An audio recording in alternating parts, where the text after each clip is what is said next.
আল্লাহ রাব্বুল আলামিন হযরত নূহ আলাইহিস সালাম সম্পর্কে বলেন সূরাতুল আরাফ আয়াত নাম্বার 59, 8 নম্বর পারা 17 নম্বর পৃষ্ঠা, লাকাদ আরসালনা নূহান ইলা কওমি, আমি নূহ আলাইহিস সালামকে তার সম্প্রদায়ের কাছে প্রেরণ করেছি। ফাকালা ইয়া কওমি ইবুদুল্লাহ, তিনি তাদেরকে বলছেন হে আমার সম্প্রদায়, ও আবুদুল্লাহ, তোমরা কার ইবাদত করবে? কার? ও আবুদুল্লাহ, তোমরা আল্লাহর ইবাদত করো। মা লাকুম মিন ইলাহিন গায়রু, তিনি ছাড়া আর কোন ইলাহ নাই।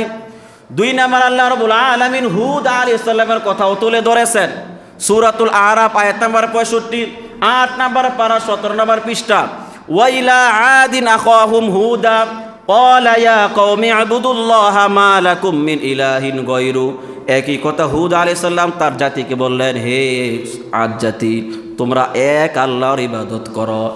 একই কথা সালেহ আলাইহিস সালাম বলেছেন সূরাতুল আরাফ আয়াত নাম্বার 73, 8 নম্বর পারার 18 নম্বর পৃষ্ঠা, ওয়া ইলা সামুদ আখাহুম সালিহা, সালেহ আলাইহিস সালাম তার সামুদ জাতিকে বললেন, ইয়া কওমি ইবুদুল্লাহ, তোমরা এক আল্লাহর ইবাদত করো। একই কথা হযরত শুআয়ব আলাইহিস সালাম তিনি বলেছেন সূরাতুল আরাফ আয়াত নাম্বার 85, 8 নম্বর পারার 20 নম্বর পৃষ্ঠা, ওয়া ইলা মাদিয়ানা আখাহুম শুআইবা ক্বালা ইয়া কওমি ইবুদুল্লাহ মা ক্বাদ জাআতকুম বাইয়িনাতুম মির রাব্বিকুম। হযরত শুআইব আলাইহিস সালাম তিনি তার জাতিকে বলেন, হে আমার সম্প্রদায়, তোমরা কেবলমাত্র এক আল্লাহর ইবাদত করো।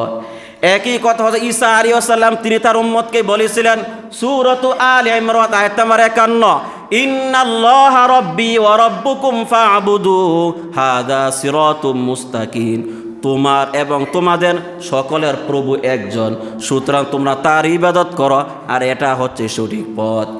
একই কথা হযরত ইব্রাহিম আলাইহিস সালাম তিনি বলেছেন সূরাতুল আনকাবুত আয়াত নাম্বার 16, 20 নম্বর পারা 17 নম্বর পৃষ্ঠা, ওয়া ইয ক্বালা ইব্রাহিম লিকওমিহি উ'বুদুল্লাহা ওয়াত্তাকু, হে আমার সম্প্রদায়, তোমরা কেবলমাত্র এক আল্লাহর ইবাদত করো এবং তোমরা তাকে ভয় করো।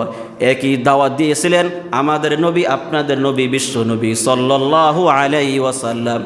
সূরাতুল আম্বিয়া আয়াত নাম্বার 25, 17 নম্বর পারা 3 নম্বর পৃষ্ঠা, ইন্না আরসালনা ওয়া মা আরসালনা মিন ক্বাবলিকা মির রাসূলিন, হে নবী, আপনার পূর্বে আমি যত আম্বিয়া কারাম প্রেরণ করেছি তাদের কাছে একটাই আমি তাদেরকে উপদেশ দিয়েছি, তোমরা বলবি লা ইলাহা ইল্লা আনা ফা'বুদুন, আল্লাহ ছাড়া আর কোনো ইবাদতকারী নাই, সুতরাং তোমরা কেবলমাত্র আল্লাহর ইবাদত করো।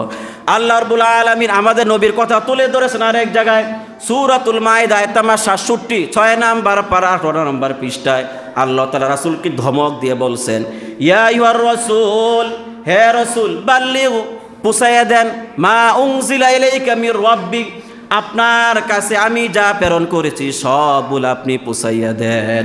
ওয়া ইল্লাম তাফআল ফামা বাল্লাগতা রিসালাতা, আপনি যদি দাওয়াতি কাজ না করেন আপনি কিছুই করেন নাই। কত ধমক নবীকে আল্লাহ তাআলা দিয়েছেন, বাল্লিগ, পৌঁছাইয়া দেন, যা দিয়েছি, কোরআন দিয়েছি, সুন্নাহ দিয়েছি, সবগুলো কি পৌঁছাইয়া দেন।